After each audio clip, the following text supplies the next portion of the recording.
Tonight, Sadiq Khan calls out a genocide in Gaza, going against official Labour policy.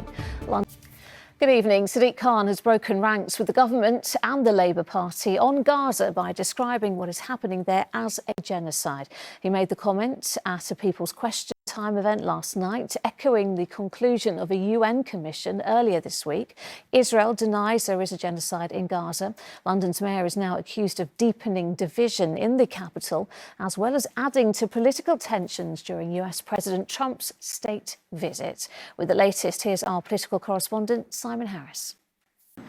Next tonight, a man who was convicted of manslaughter after a speedboat date on the Thames ended in tragedy has been recalled to prison. Jack Shepherd was jailed for 6 years over the death of 24-year-old Charlotte Brown in 2015. He was released last January. Yasmin Bottleby is here. Yasmin, can you remind us of this case? Thank you. The grandson of a woman who was abducted and murdered more than 50 years ago is hopeful that a new tip-off will lead to the discovery of her body after the family put up £1 million reward for information. Muriel Mackay was kidnapped and held for ransom in 1969 before being killed at a farmhouse in Hertfordshire, where extensive police searches have taken place. Well, now a former tailor shop in Bethnal Green is a place of interest after the owner's alleged deathbed confession. Carolyn Sim reports. Some other news now. 3 people have been arrested in Essex as part of a counter-terrorism investigation. 2 men.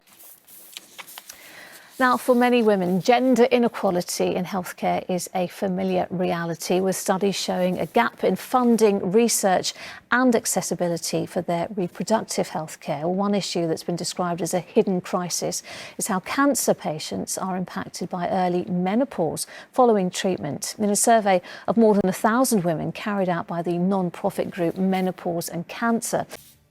But first, a former Met police officer is making it his mission to visit every school in the capital to speak to young people about staying on the right path and out of trouble. Tristan Morrison says he left the Met to focus on educating kids at grassroots level and to make sure they use their voices to hold the police to account if they feel they need to. Sangeeta Kandola went to watch him in action. Now, while the royal reception had already ended for President Trump, the First Lady was able to spend some more time at Windsor Castle with the Queen today. She was treated to a close look at a very special doll's house, delicately crafted by more than 1,000 people a century ago. Here's Faye Barker. Well, the Chief Scout has said he gave Melania Trump an impromptu gift as she visited the Squirrel Scouts alongside the Princess of Wales today. Now, kicking off London Fashion Week with a star-studded show styling out pre-loved threads.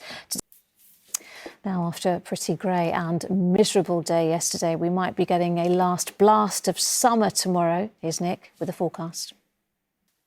Thanks, Nick. Now, all week we've been showcasing the Londoners going above and beyond to help others. Tonight, we bring you our final nominees for Fundraiser of the Year, Alex and Jenny Vinella. They're on a mission to raise funds and awareness to help families living with Angelman syndrome after their son Leo was diagnosed.